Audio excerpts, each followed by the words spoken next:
Yeah. Hello. Hey. I love the moss. Oh, thanks, my mom. It's amazing. Apparently, really liked it. So they were like on the hunt for it for today. Yeah. Right now. Which is so weird because it's mossy. Yeah. Started in just a couple minutes. I want to give the folks online a chance to get connected and also make sure everyone can hear me. Can everyone hear me? Yes. Or no one can hear me? That's unusual. How's this? Is this better? All right. I expect feedback soon. Oh, that's crazy. Short demand. Didn't you get like the mossy jelly? Oh, okay. Yeah. See those? Probably should just take it because you put your dirty hands all over it. No, I'm cutting. Where are you going to put that? I'm not sure.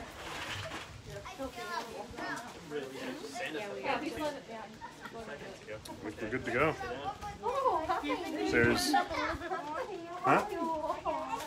Turn it up a little bit more. Turn it up. I can turn it up. Just a Once, little bit. I'll monitor the volume when people are talking. Okay. Where's Monica? Right underneath the picture. I put both of those up there. I better check the vanilla ones. Yeah, check it out. The chocolate ones are really good.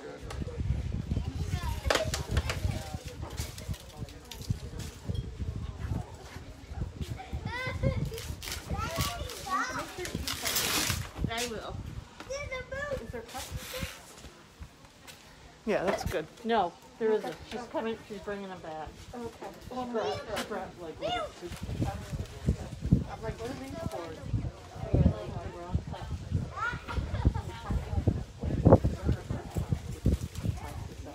I was like, why do I have four? But the chips and sandwiches are fine. Yeah. There's so many. You know what cups are for the... They're on their way. I'm Brad, by the way. Hi, I'm Monica. Hi, Monica.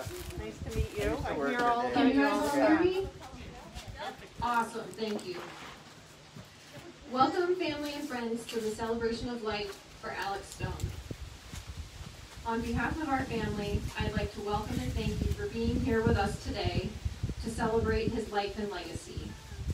It has been so good to see so many familiar faces and also to meet some new ones and hear your stories about how you met and became friends with my brother Alex.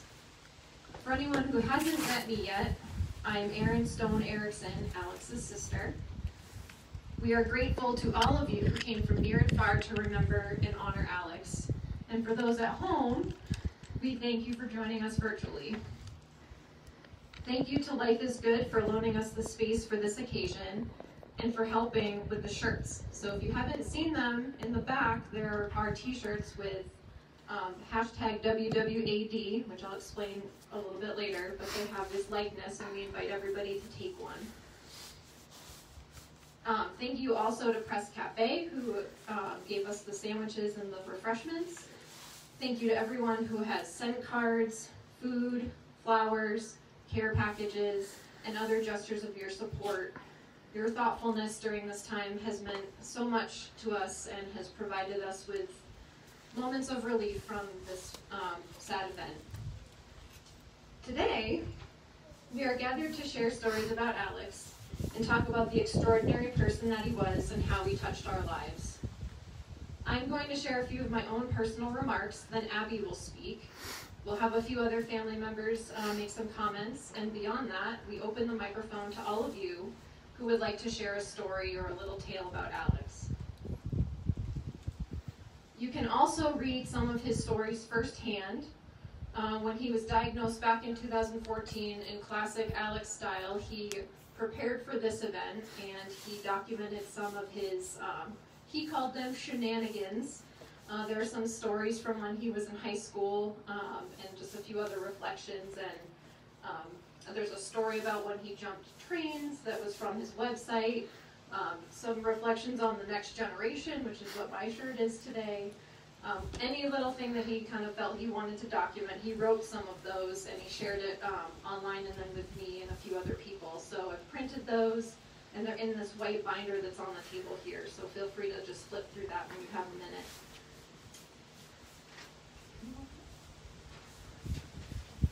So with that, I want to share a few of my own thoughts about my big brother. For all of you here, except for Zach, who's over there with the camera, except for Zach and me, Alex entered your life at a certain point. Whether that was at his birth, when you met him in school, or when you worked together, you likely remember a time before Alex. For me, there was no before Alex. He was always part of my life, and thus his existence became part of my identity, helping to shape me from the moment I was born. In the early years, he was my bossy older brother, and I was very committed to the role of being his annoying little sister. He had 5 years on me, and as I wrote in his obituary, we always joked that he was born 65 years old. So even if we had 5 years of chronological difference, we had another 60 in maturity difference for the first 10 to 15 years of my life. But once I became a teen, that gap began to close. My duty to annoy him, which I might add was easy to do back then, was slowly replaced with a desire to get to know him better. As an adult, I can say that Alex and I got along best when we stopped living under the same roof, and my mom will probably attest to that as well. I found that when it became a choice for us to spend time together, it was a lot more enjoyable. He would invite me over to his apartment, and we would sit in his computer room, listen to music, and just play games on our respective units. Because, of course, this was Alex. He had numerous computers laying around. I don't remember what we would talk about. I just remember feeling excited that my older brother finally wanted to hang out with me. And it only got better when Abby entered the picture, as she brought out all the best parts of him, and I finally got the sister I always wanted. He finally found someone who loved him just as he was, and because of that, he was able to relax and really embrace his inner goofball. She played a big role in helping him let his personality really shine. Over the last week, I have poured through photos, so many photos of us having fun together. Barbecues in the backyard, the time Alex, Zach, and I went to Canada, the time we had Viking Thanksgiving, that afternoon we went to the Mississippi River Museum in Iowa, my first time going to the casino, any time he got a new car and asked me if I wanted to drive it, various birthday parties and game nights. I know that I had a special relationship with both of my brothers because I didn't want to just spend the holidays with them. I craved time with them in between and whenever we could make our calendars line up. I truly looked forward to our times together and considered my brothers my best friends. While we always had so much fun, we also weren't afraid to get real and have deep conversations. I know many of you have also had your version of talks with Alex. In recent years, those would happen more when I would bring him to Boston for appointments. He would talk about life, morality, mortality. When he was hospitalized in August, he was allowed 1 visitor per day to the hospital for 2 hours. I got to be his visitor for a day, arriving shortly after visiting hours opened, and breaking the rules by staying until just before they ended, 6.5 hours later. We spent the time as we often did, just talking. That was also when we played our last game of cribbage. And you'll see a cribbage board over here. He loved cribbage. And as we played that last time, we joked about which of the 3 Stone children had certain qualities. I said that I thought he had the quickest wit. He said I could read people pretty well. We agreed that Zach was the most creative. We're all stubborn, but in different ways. We also talked about what we got from our parents, how they provided us with a solid set of values and taught us to be kind.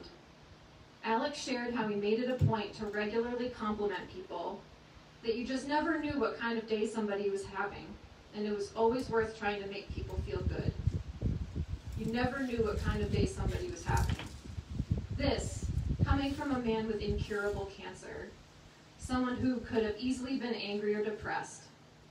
But Alex chose to use every interaction as an opportunity to spread positivity.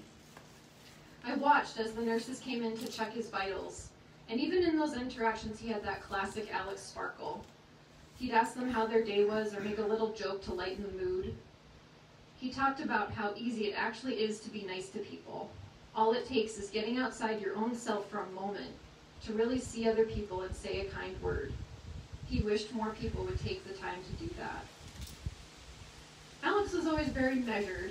It was rare to see any kind of emotional outburst from him. Whenever he got angry, you knew it was because an actual injustice had occurred and not just because his pride had been hurt. We should all be more like him in that way. Over the course of the last week, our family has gathered together and reminisced about Alex to help us begin the process of healing. Sharing our memories has helped seal them in our minds so that we continue to treasure them and treasure him always. We weren't really intending to be cheeky or sacrilegious in asking what would Alex do. For everyone here, regardless of what you believe, Alex's life was a first-hand example of how we can all strive to be better humans. Whenever you feel yourself tempted to say something impulsive or unkind to another person, ask yourself, what would Alex do? When you're considering something gossipy or inflammatory, ask, what would Alex do? When your pride is hurt and you feel anger rising, ask, what would Alex do? If you knew Alex well, and I think most of you did, it won't surprise you that many of the stories my family has shared have ended in tears. Tears of sadness, but also many tears of laughter. As usual, Alex taught me a valuable life lesson this week, which is that laughter does not mean the absence of grief. And with that, I encourage all of you to please know that it is okay and encouraged today and in the days to come to laugh and smile back on all the memories Alex gave us. He loved laughing and finding the humor in every scenario. So while I could go on for hours about my big brother, at this time I would like to give my sister-in-law Abby a chance to speak.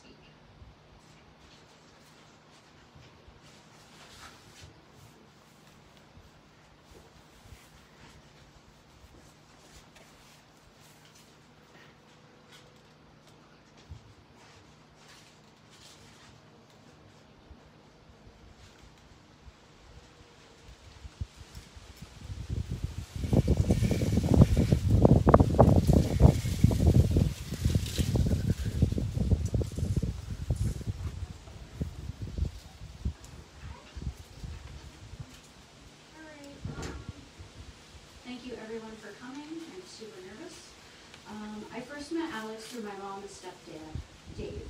They worked together at EMS. He was so nice and had such a calming presence. I remember him coming over to my mom's house for geek movie night, and we just say a friendly passing hello to one another. Fast forward a few years. One day sitting out on the porch, my mom's friend, Lois, thank you, asked me if I had any love interests. And I said, love interests? I just had a baby. And then she said, well, what about Alex? I had never thought of Alex in that way. He was my parents' friend. But when I stopped and thought about that sparkle in his eye and that wonderful smile, I said to myself, what about Alex? There was a cancer walk in Peterborough that Alex helped with, and that was the first time I saw him up close and personal. His laugh, his personality, his charm, it warmed my heart. After that, I wanted to do something special for him, to thank him for helping out. So I had my mom ask him to come for dinner. I made my nanny's Swedish apple pie. He said that sealed the deal. That night I received an email from him thanking me for the pie and how it was out of this world. I smiled from ear to ear. I couldn't believe it. I emailed him back saying you're welcome. I anxiously waited for another email, and days went by and I received nothing. So I decided to muster up the courage and ask him to dinner and a movie. He said yes.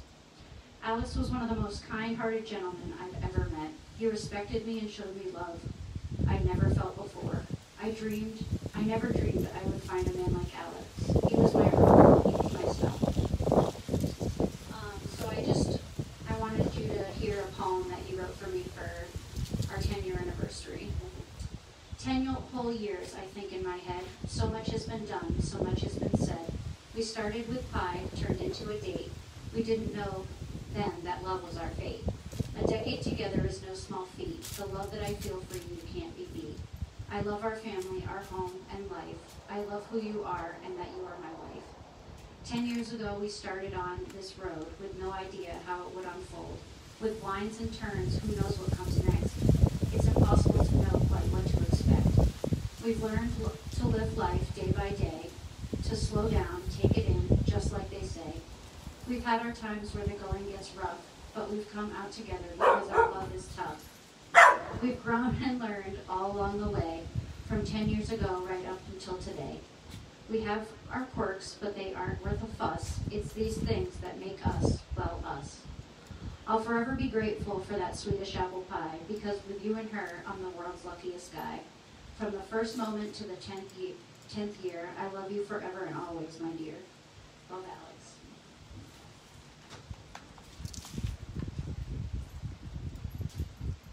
All right. I think Dave would like to make some comments. For those who don't know, Dave is Abby's stepfather, so Alex's father-in-law. Thanks.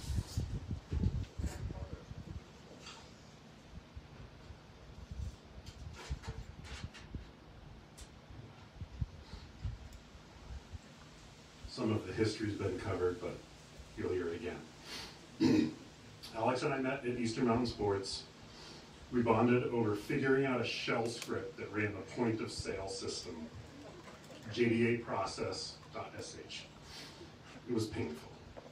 We printed it out and lined his cube walls with it, and it was the only way to follow the flow. And that's how we bonded. We became friends, nerdily going through lines of shell script code.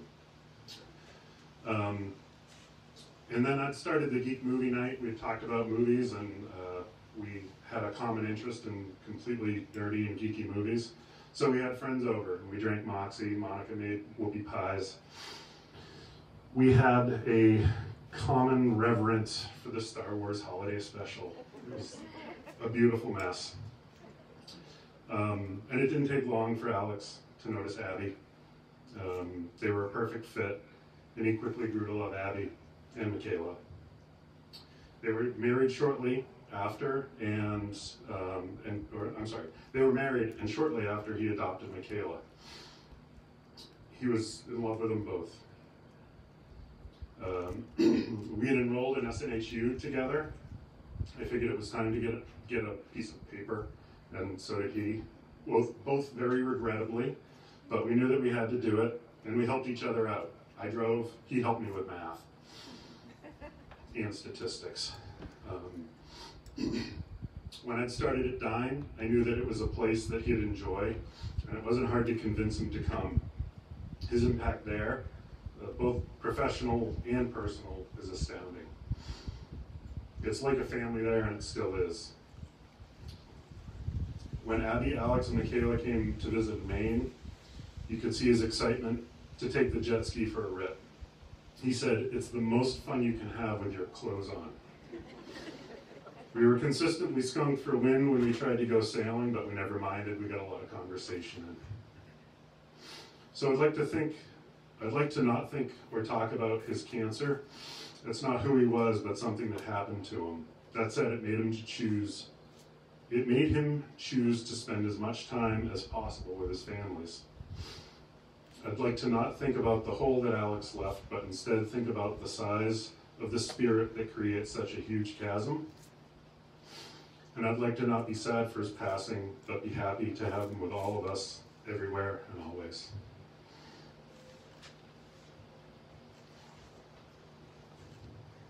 Thank you, Dave. I think Monica wanted to make some comments as well. So Monica is Abby's mom, Alex's mother-in-law.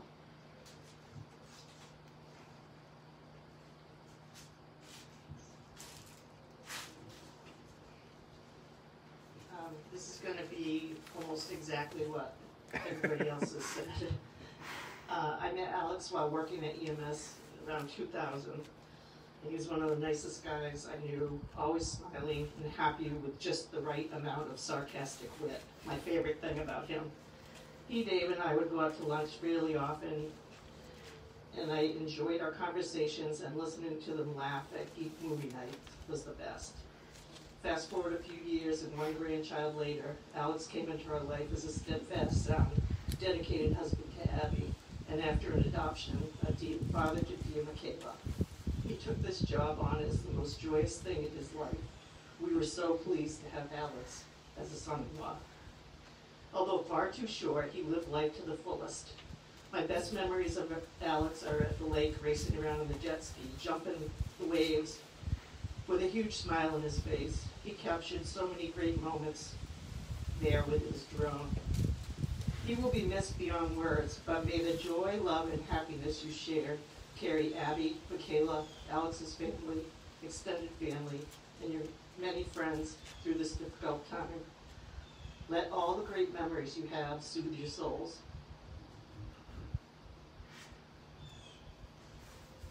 Thank you, Monica. All right, at this point, I'd like to open up the microphone to anybody that would like to come up and share a fun story or tale, and please don't be shy. We want to hear all the things that you have to say. It will really help with this healing and carry us through and fill that big chasm that Dave was talking about, to hear about him. So if there's anybody that wants to come up, just feel free to come up and take the mic.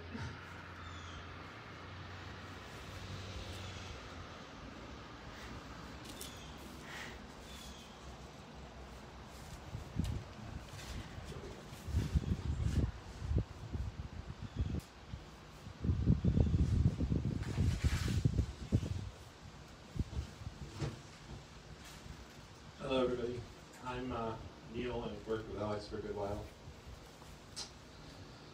Alex was one of my closest friends. We spent just countless hours talking, as Aaron alluded. Actually, just everybody has their conversation stories with Alex, and this won't be that much different, I suppose. We ate lunch together lots, we hiked in the woods lots, we walked up and down the Manchester River walk lots, we drove up to the White Mountains and just spent time wandering. Throughout my life, I've always most appreciated the friends I can talk to about anything. There's nothing off limits or taboo, there's nothing that's too complicated or too simple, nothing that's too boring or anything. I mean, it didn't matter. It was always just a really interesting conversation with Alex. I'm going to miss all the perspectives that he could offer on just about any topic, drawing from his immense knowledge of anything anyone's ever made a documentary about. I'm always amazed at the things he just sort of knew about, and it didn't seem like there was any reason anyone would or should, so it was always welcome. Our relationship actually began as a conversation.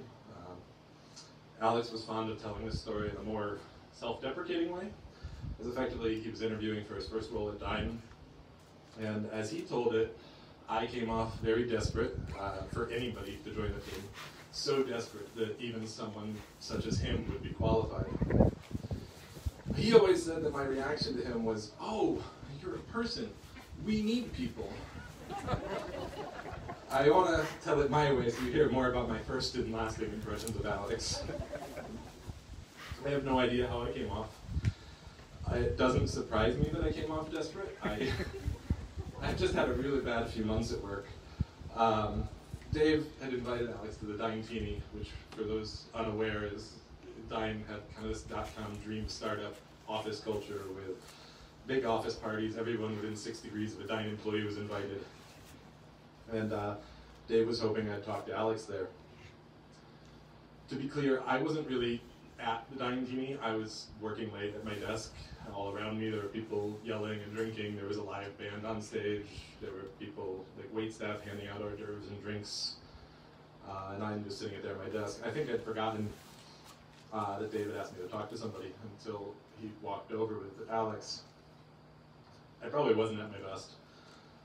Thinking about this now, I'm surprised Alex ever talked to me again after that night. I was probably a very good scared straight example of why you shouldn't come work for Dine. What could happen to you? I guess the rest of the party made a much better impression on him. I wasn't really prepared for an interview, so we just started talking about technology, various geeky projects. He told me all about the tech projects that he had going on at home for everything in his life that he could find a way to digitize in some way. From my burned out mentality, they all sounded terrifyingly time-consuming and stressful. But it was clear he really enjoyed doing it, and I mean, he loved just tinkering and learning and playing with this stuff, and that brought its own satisfaction.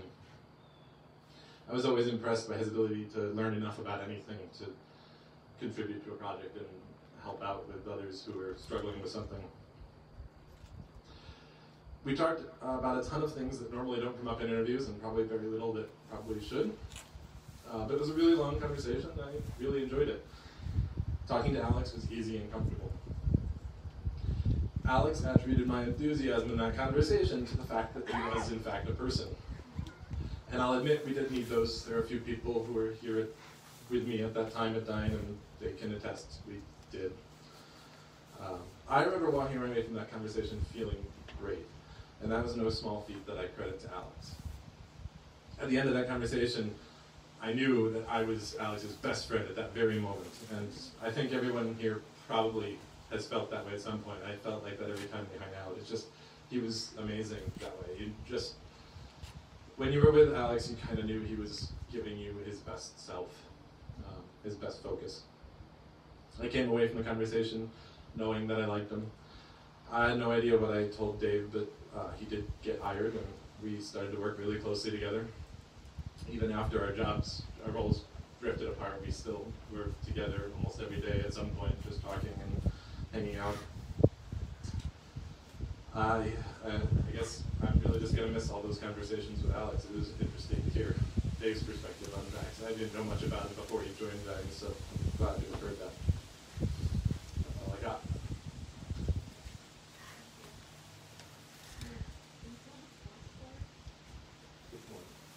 I can tell that. Alright, I have one more as a request. There's actually some pictures of it over here.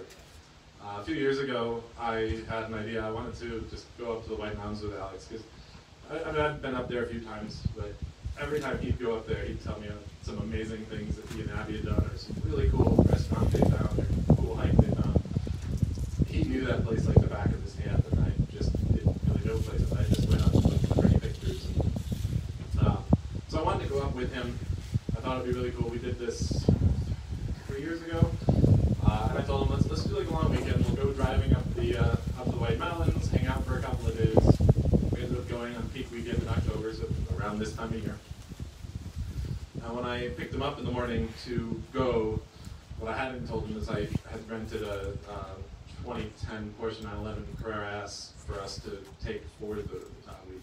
So I had planned that we were going to go up the Mount Washington Auto Road, we were going to go on some hikes, go see some restaurants, and I still remember all the places he took me. And we got to tour the weather station up the top of the Mount Washington Weather Observatory, so we got to climb to the very top tower that they have, where they have all their instruments, and it was just an amazing trip, and I had a blast. And at least from the pictures I have, he seemed to enjoy it as well. So we just had a real blast driving around up north, and it was a pretty great trip. It's one I'll remember very fondly.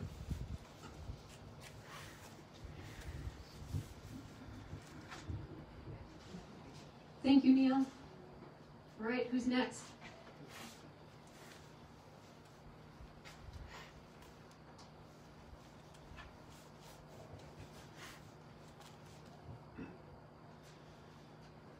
Hi everybody, Chris Baker. I also worked with Alex at Dine. So that tells you anything. When a bunch of your coworkers come off later, it's there's very few people I work with right now that I have that relationship with. So it's pretty immaculate. Like Dave said, you know, when Alex started, we had our same first day, and it's kind of like when you're a kid going to elementary school. You're really nervous because you don't know anybody, and you know, you're going into the intro phase where they're basically telling you how you're going to spend your life for a while, and it's terrifying. And then here is one of the nicest human beings you'll ever come across. Big smile, warm heart. He's just really excited to meet you. And not only that, but he actually took the time to read the paperwork and figured out how to set up all the accounts. While you were blinded with fear, he was just meticulously going through things, smiling, understanding the systems. And then, even if you looked like you were having any sort of trouble, it wouldn't be one of those like, oh hey, obviously you can't figure this out. It was like a friendly, oh hey, you know, I had trouble doing this. Just those little things, the way he'd approach speech and explanations that made him the kind of person that was trying to help everybody all the time. And if it says anything, you know, most of us who work in the realm of computers have a job where you carry around a phone, and when it goes off, you have to fix something. And if you don't know how to fix it, you have to escalate it to someone. Now, I said we started on the same day, but, you know, anybody here who's interacted with Alex knows that he is phenomenal at understanding the intricacies of how machines work. He was almost instantly the person who was the person I would call when I didn't know how to do anything. It's like you're the person you'd escalate issues to. And I always thought I was the luckiest guy in the company. because whether it was 2 o'clock in the morning or 3 o'clock in the morning, or whether it was simple and only took 5 minutes or 3 hours, I was calling the most caring and understanding person in the world who had no problem waking up from a dead sleep, no matter what he'd done, just to sit there and help you understand how to do something. And it was beautiful. And as things happen, you know, your jobs go in different directions, but when hard problems always came up, there was always a team of people that would emerge, you know, just come out of nowhere to try to solve things. And Alex was always there.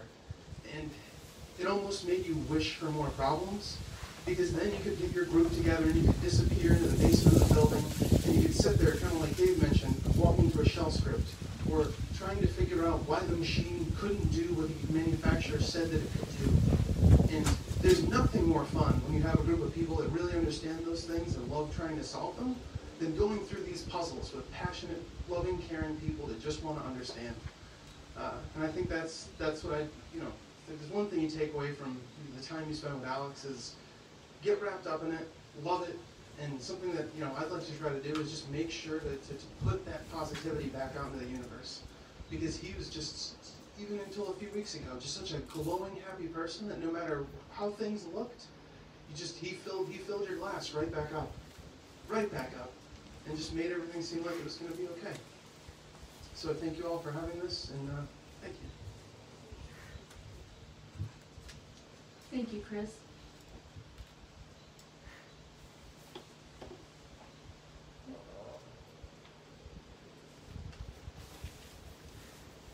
Good, we've got two coming. So this is Oliver, Alex's good friend from high school.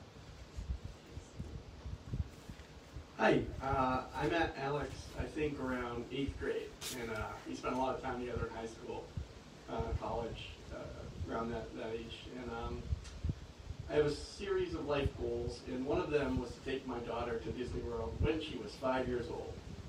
And the reason I picked that age was because about 5 or 6 years ago, I was talking with Alex during dinner, and he described how he and Abby took Michaela to Disney World when she was 5. And he said it was the perfect age because she was the right age to believe in magic. And he told me a story about how there were lit up, there was a concrete walkway with illuminated lighting laced into it. And she said, and Michaela said to Alex and Abby, "Daddy, how did they get the magic in there?" And just the way he told that story to me, his face lit up, and I could see that he loved family, and I had seen that thread through the entire decade and a half, that's 2 decades. The entire time I'd known him, I had seen that thread of how he just loved family, and it really landed heavily on me. So I decided to put that on his life goal, take his advice, and do it at 5 years old, the Disney World trip. And other things about Alex, he was just a real hilarious person to me. He and I had a series of made-up words that he came up with in high school, and they just became part of our vocabulary when we were talking to one another. He had a really good way of telling a story. I really look up to people who can do that, and he was one of the finest in that regard. I really liked that. Things I'll remember about him is he had a lyrical voice. You could tell he was wearing a smile by the way he talked. It's just it was embedded in there, and it was woven into there, and you could just tell he was smiling if you heard him talking, even if you weren't looking at him. And he smiled with his whole face. He smiled his cheeks and his eyes, especially his eyes. I remember seeing his smile many, many times over the course of knowing him, and that just really. I think I'll always remember the sound of his voice and what he looks like when he smiles. So he was, by all accounts, a good friend, very good to many people, and I'm really blessed to have known him. Thanks. Thank you, Oliver. And I saw my Aunt Sue coming over here, so she's going to speak next. She's our dad's sister.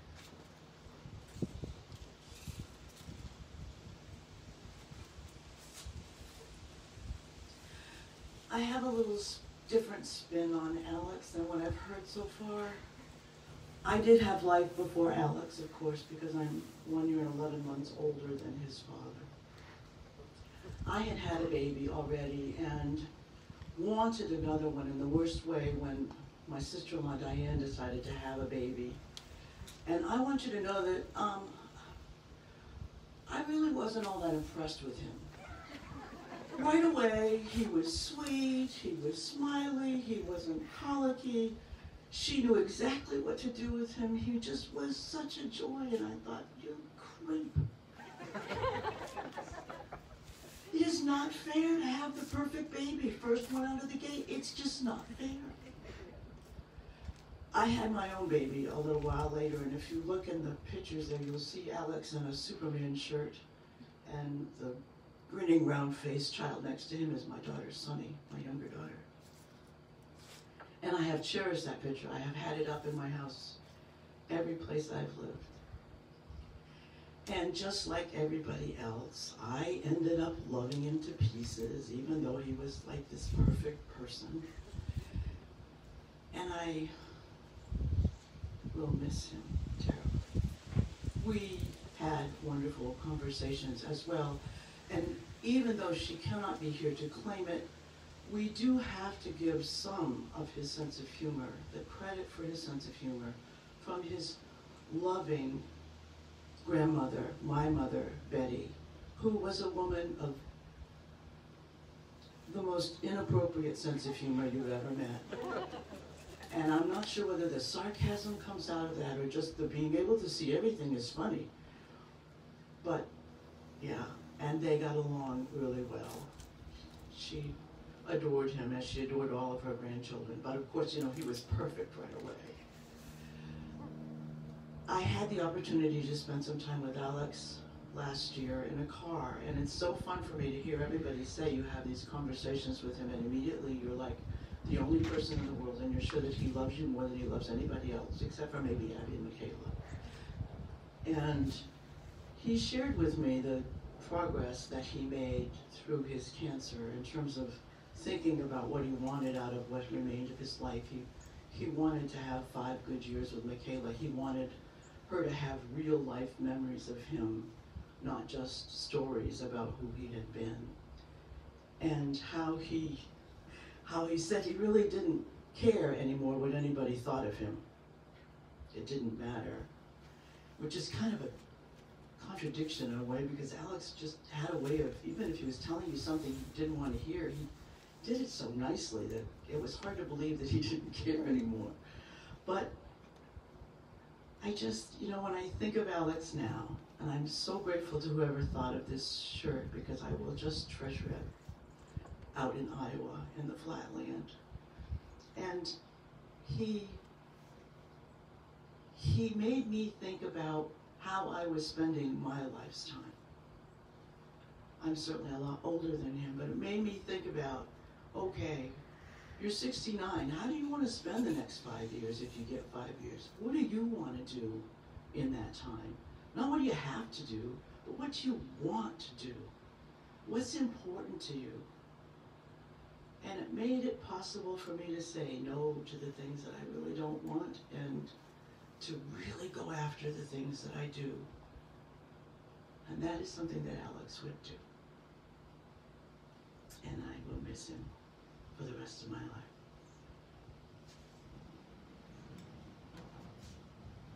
Thank you.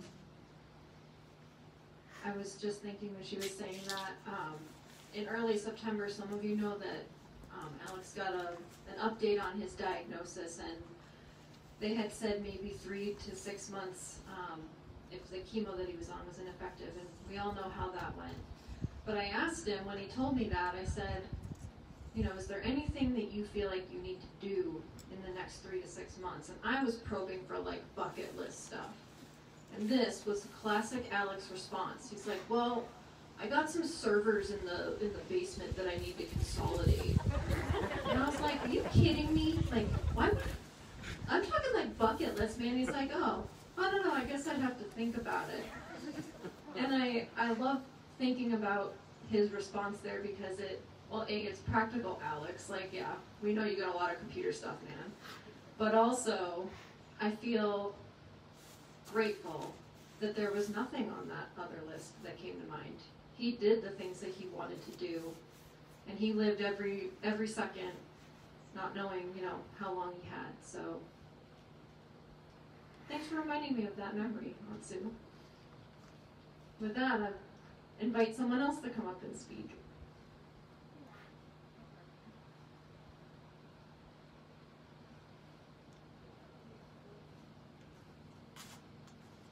This is our family friend, Tim.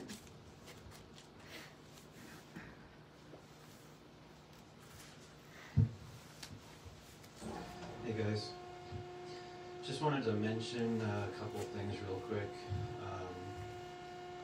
Viking Thanksgiving was brought up earlier. Fantastic time. Just going over, just being so welcomed into your home. Alex and Abby were always there for you, and just made you feel like part of the group all the time. Oliver kind of mentioned his voice too. I was just talking about that the other day. Really was like one of the most unique voices I've ever heard, I think, in my life. Almost had two tones to it. There's like a low and a high at the same time. Like his laugh was just so catchy. I don't know. But like no matter what, anytime you'd spend time with him, just always laughing. Like really brightened up everything. So just gonna miss him.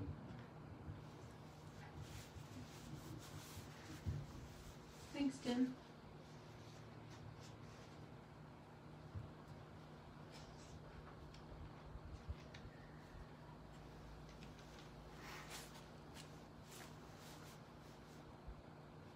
This is my husband, Ben.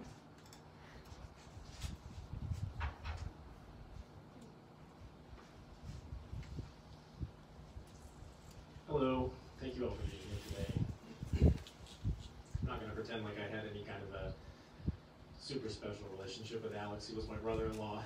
I met him when I was about probably 14 or 15 years old, actually through Tim. Aaron and Tim and I used to drive to school together.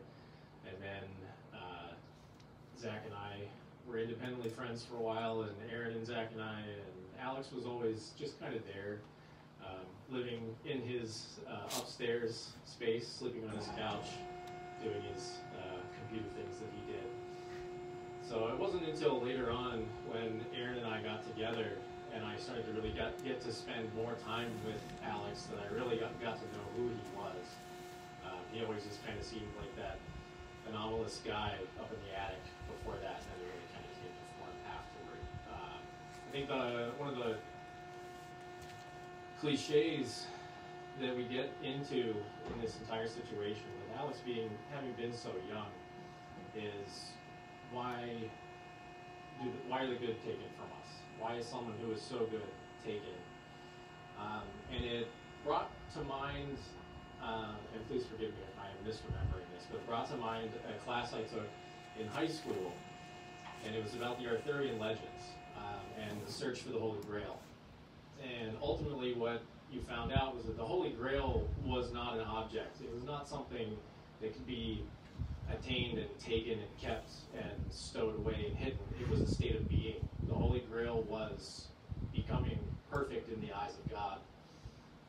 And when you achieved that level of perfection, God welcomed you into his kingdom, regardless of what age you were. So ultimately, you would just disappear. And I think that's the best way I've been able to reconcile all of this in my mind, was that Alex had attained perfection and that it was his time to go. It doesn't make it any easier, it doesn't make us miss him any less, but it sure helps to think of it that way, just a little bit. So, I'll never miss Alex. Excuse me, I will never not miss Alex. Wow.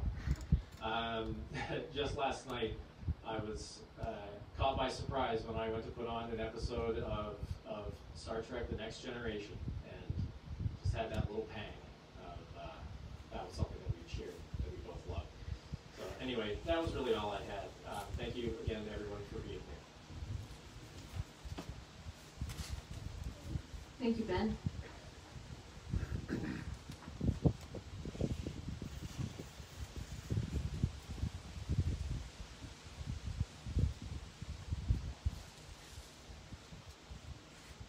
I'll do a last call.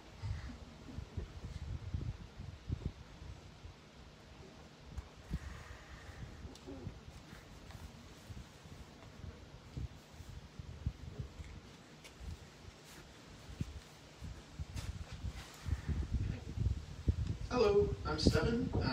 Like pretty much half the people that have talked so far, I met Alex and Dine. The first time I met him, I was trying to debug something that I completely screwed up. And of course, I assumed that the computer had become sentient and was trying to ruin my day. And Charlie suggested I go talk to Alex. And when I sat down, this was back when I was kind of a hothead, I immediately started flying off the handle and insinuating that the computer was doing everything wrong, I had done everything right, and he just chuckled, and he's like, all right, let me see what you did. So we went back through everything I did, and he's like, all right, well, right here, you need to do it like this, here's why, here's the reason why it works like that. So I got an entire lesson on how the system that I was building functioned, and that furthered my knowledge and helped me in the future. I would say it was about a month after that instance that Alex suggested I come out and grab lunch with a bunch of the guys. And I'm pretty antisocial. I've had a lot of trouble making friends outside of my main friends group, so I was very quiet. And Alex was constantly trying to get me into the conversation over lunch, and eventually I opened up and we became really good friends. Eventually it got to the point where I felt like Alex had become an older brother, where I could share anything with him. And he helped me through a lot of issues.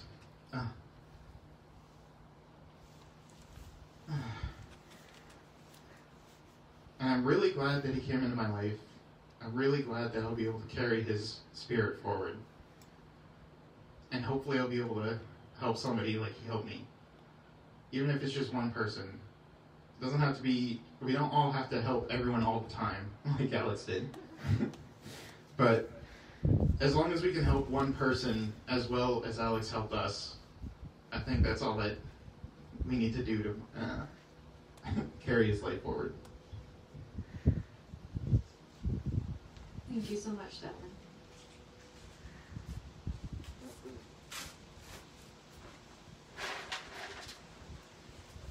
I couldn't tell if you were just coming to grab a bottle of water or not, but yeah, well done there, brother. All right, this is our other brother, Zach. Hey, everybody. So, I would like to think that Alex started living his best life after he was diagnosed. Because we used to go, I mean, he started being more active, started traveling more, and it was definitely, we used to go on the Wallpack together. It's a trail that goes from Greenfield all the way down to, it's not Michigan, it's Ashburnham. Yes, Ashburnham, thanks Dave. And we used to do sections of that all the time and just talk about stuff. But before then, before his diagnosis, he never really did those things like that together. I mean, we used to go trail walking, but he started doing more ambitious things after he was diagnosed. He lost a lot of weight.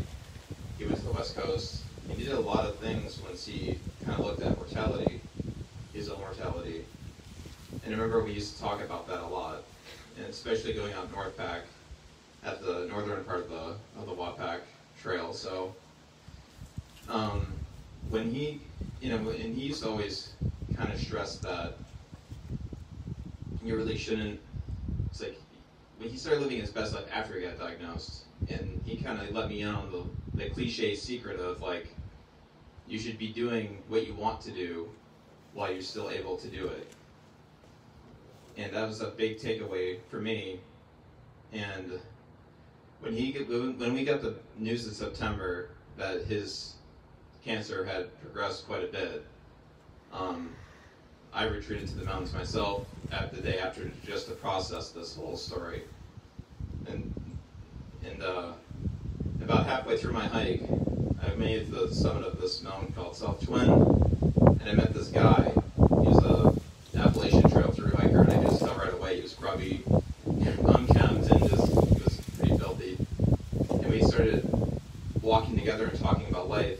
And as we talked, he talked about 2 older brothers that he lost. And this is the day after I got the news that Alex's cancer was pretty bad. And he was talking about this podcast that he did with this other guy. And we got to the juncture where he would continue on the Appalachian Trail and I would go to the mountain I was going to.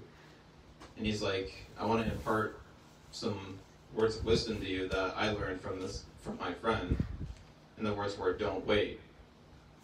Don't wait for tomorrow. Don't assume that you have more time than you do. And you always hear that like cliche phrase, live like you're dying, but it's like, it's true. But you don't understand the cliche until you're in context with that. But then that's when it becomes wisdom. And that's something that I learned. So basically, this guy was telling me the same thing Alex told me.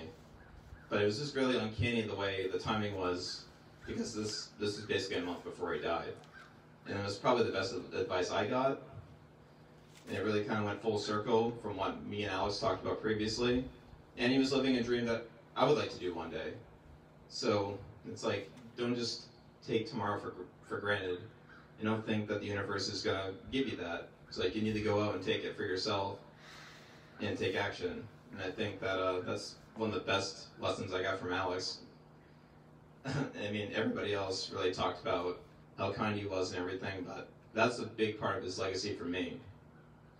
And, I'll always remember that. And that's probably one of the most sacred messages I got from him, in my point of view. And thank you all for coming again. Thanks, Zach.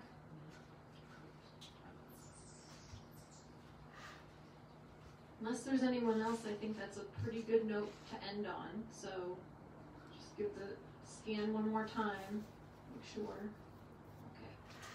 Well, thank you all so much for sharing your wonderful stories, and I hope that at your tables you're carrying on good conversation about him and saying all the fun stuff that all the different fun things that he did with you in your life. I really appreciated the comment about him making you feel like you were his best friend. Zach and I were both honored to be his siblings, and I'm glad that he made all of you feel like his extended siblings and best friends too. So we love you, Alex, and we know that you'll be carried with us as we move forward. So thank you. WAD forever. Yeah. So thank you.